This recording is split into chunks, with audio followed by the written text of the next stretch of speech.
Hi, Sarah. How are you? Doing well. How are you?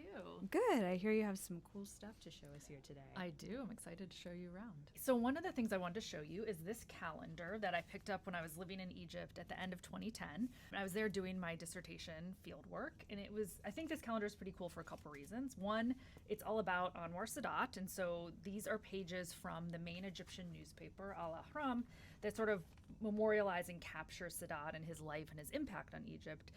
I'm always been fascinated by sort of memory and how people and politicians and things are memorialized. And one of the pages in here that I think is really cool, if I can find it, is from the Egyptian-Israeli peace accords.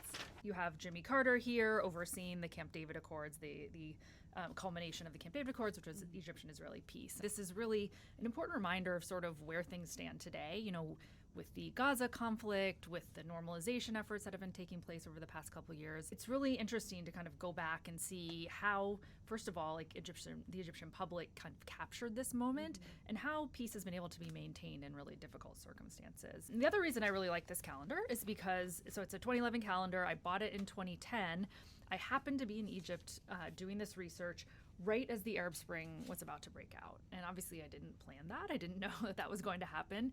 But I was there interviewing civil society actors to find out how they were able to get around the Mubarak regime, which at the time was very, very constrained, a very, very difficult environment. And one of the things that I discovered, when I was interviewing people, is that they kept saying, this is the last straw. We're not going to take it anymore. We've had it. Mubarak is doing too much. I came back to DC in November of 2010. And then the Arab Spring broke out in January, or the revolution in Egypt broke out in January. I had the chance to go back then in June of 2011 and re-interview the same people. And it was so interesting because this was like the height of the positive aspect of the Egyptian revolution, where people were really, really optimistic and they really thought there was going to be longstanding democracy there. So this calendar is sort of a memory of that time. And related to that is this lovely piece of art that I created myself. This is something when I was living in Egypt.